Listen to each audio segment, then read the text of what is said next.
are here at Scope today. If you guys are not familiar, Scope is an amazing South Central centered organization. They actually just had a bunch of amazing bike rides for city public use bikes. They have a lot of, activations that are totally immersive and very community focused and community centered. So I have the pleasure of speaking with a lot of astute panelists, Kathleen from Moonwater Farms and also Karina from RootDownLA. And I'm here for Plant Plug LA, and we're gonna talk about ownership and stewardship today at a panel. So come with me if you want to live. Excited to be working with y'all today.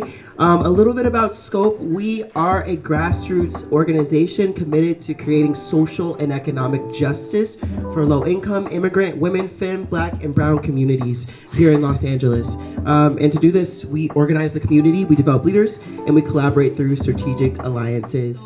Who we have in the building today, we have Kathleen Blakistone. She's a Burbank baby.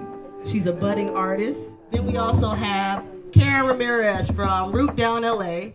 Then we got the Plant Plug, aka Taylor Lindsey, an LA native, an addiction advocate, an educator, and a plant philanthropist. It means I'm rich, y'all. Let's go. Ancestrally, I'm Black Indigenous. I'm actually Creole, which is, my Creole is French Creole, so I do have European blood in my veins. I didn't want to tell anybody that, but it's my truth. And also, I do not claim that part of the family. So my family comes from Eastern Texas and Western Louisiana, where the Choctaw Nation resides. That's my indigenous connection. Now, being in Los Angeles is a lot different because I actually have a tattoo of Black and Brown Unity by Gilded Nopal as the artist, because I am a Black person that lives in Mexican territory, that used to be Mexican territory, along with Tongva. I really appreciate that acknowledgement as well. And because of that, my culturally is heavily Mexican influenced as well as African American influenced. So that's how I move throughout my city, that's throughout my space, and I would like my city to feel like my city again. So my favorite herb has been anything. I'm not the best at growing herbs, by the way. I kill at least 1,000 plants a year. So I grow 10,000, so that makes up for it. But my favorite herb, anything that naturally contains caffeine, because I'm wired 24/7. I'm lit right now. But for me, I'm Creole, so it has to be gumbo. It has to be gumbo. And guess what? It skipped a generation. It's not coming from me, y'all. I did not get the cooking genes. Oh, if you want rice and boiled chicken, I got you. I'm a total bro. But if it comes to anything else, it ain't happening, player. But gumbo-wise, absolutely beautiful melding of chicken, 2 types of sausages, a ton of seasonings, and it's based on, it's soup. It's soup. So if you like pozole or caldo de res, you're in the right place. Come to my mom's house, because I'm not making it. We could have more female trees implemented. We could have more trees. South Central has less trees per capita than any other part of town. Our grade on our air is an F, okay? And that's not from blunt smoke. That is from overpollution, overconsumption, and poor ass city planning. Thank you. I'm sorry. I apologize.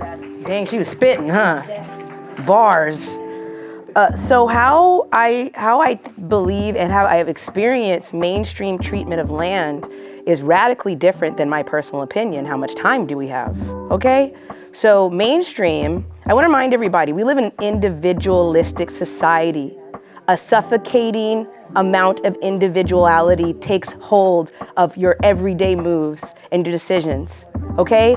Let me remind you of colonization, okay? And also that foot on your neck is capitalism. As soon as the agricultural city space is established, I have seen nothing but patriarchy and other people's individual appetites, we'll call them, take over the space. My work has been mowed over time and time again. There are spaces I will never visit again because of the disrespect I've experienced. But what I would like to see is, like I said, the seeding of education. That's why panels like this are so important. I want to see the dismantling of the patriarchy.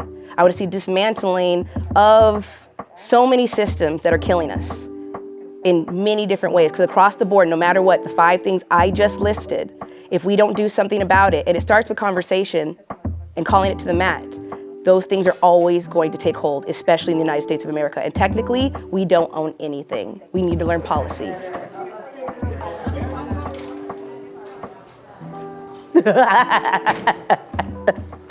We did it.